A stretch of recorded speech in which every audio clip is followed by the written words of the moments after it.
Hi, I'm here for the second part of my Code Geass character ranking. I predicted that it would take more than one ranking to rank the Code Geass characters because I have so many characters to rank, and I have some pretty passionate opinions when it comes to Code Geass characters. I managed to get through 15 for the first part. Let's see if I can do another 15, or maybe even more, or possibly less. 45, Monica, member that's just kind of there, but she was kind of cool. At least let a little bit more of impression than some other members of the Knights of the Round. She's okay. 44. The main one of General Dalton's sons. He's kind of cool. Seemed to care about his father. Decent enough character, not a lot to say. 43. I don't know how to pronounce this character's name, but basically there's this woman that's hanging around with Shin Kei, and there's not a lot of moments where she gets to shine, but she at least seems to be a good friend to Shin Kei, so she managed to get over some of the other characters. 42. Nagisa. Uh, she doesn't get that much to do, but she's a pretty important character that's good chemistry with Toto, so she got to be there. 41 is Arthur. He has a few nice moments. First, he seems like he's just a comedic character that gives Suzaku a hard time, but I like him actually being able to help Suzaku out once. That's pretty cool. 40. Well, there's this group of the high eunuchs. Don't want to rank them all, so I guess whichever one is the leader, if they have a leader, I guess could make this the one that's number 40. The high eunuchs very over the top evil, but that's kind of what makes them entertaining. It's pretty fun. 39. Uh,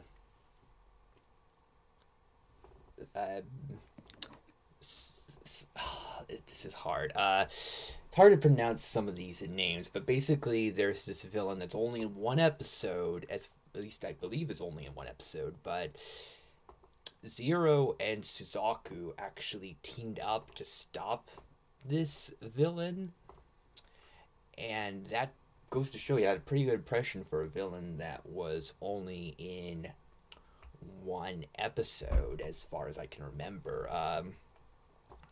His name, with the way it's spelled, Sawasaki.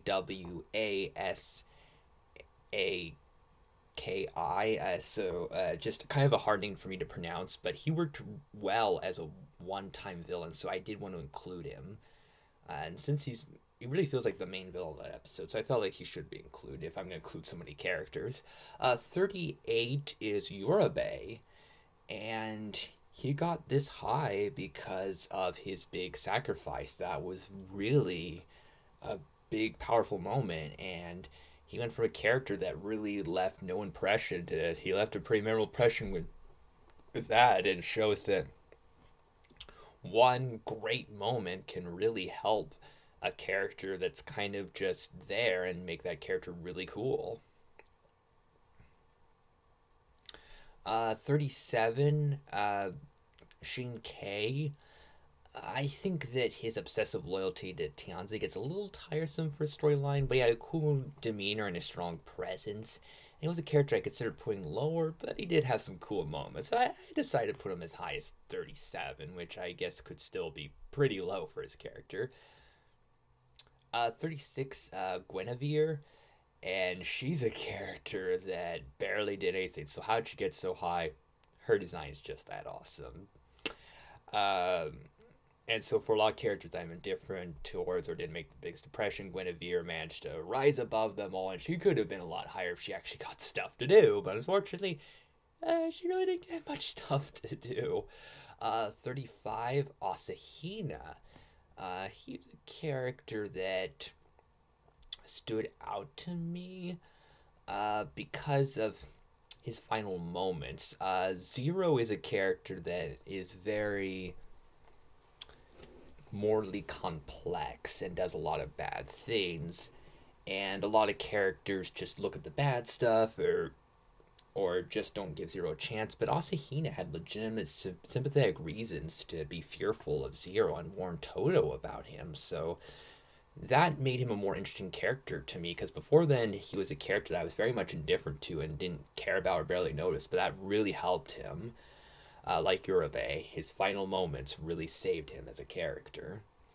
34, Colin's mother. She doesn't appear very much, but I think she definitely need to be in this ranking because Colin's motivations are very much because of the mother. And the mother is a very tragic character, one of the most tragic characters in the series. And despite all the pain she goes through, she very much wants to be there for her daughter. And it's very emotional. It's very well done for a character that doesn't get that much to do. There is one episode that does focus pretty heavily on her, so that really helped her get this high. 33 is General Upson. I really enjoy talking about Upson a lot. Uh, Another one-time villain, but his over-the-top abrasiveness and quick-tempered attitude made him such an entertaining antagonist to root against. I had a lot of fun joking about him, and I'd love to put him even higher, but there's a lot of Code Geass characters I love for more serious and genuine reasons, but I very much enjoy Upson, and I definitely want to see more of Upson. I want him to magically come back and get revenge and complain all the time, because I love how just one-dimensionally angry he is all the time, and just a not very smart villain, but a very entertaining one. 32 is Viceroy Caloris, who very much felt like the new Clovis.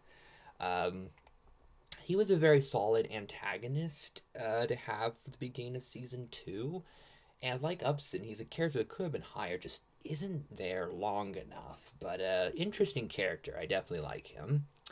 31 is Alicia Lohmeyer, a character that's pretty much there to be as detestable as possible. However, she's such a corny villain that she's a fun character to watch. I definitely enjoy her one-dimensional, misguided villainy, very much like Upson. And I wish I'd put Upson higher, but I felt like these other characters I do think are better, but really enjoy Upson. Well, managed to get another 15 characters done. I still have some time. Well, what about number 30?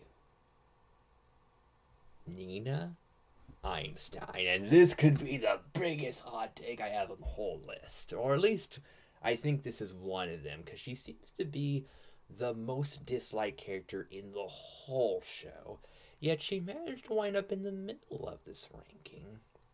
And actually, at first, Nina was a character I actually thought was a little bit annoying, and she really didn't stand out that much to me at first, but her tragic fall from grace made her a more interesting character, and she's a very flawed person, but that's what makes her intriguing, and she was able to participate in stuff, so she kind of went from a character like Rivals that felt like just a Ashford Academy student council member that just kind of there to be annoying, but she actually got to participate in important plot stuff, and that really helped me have more interest in her as a character.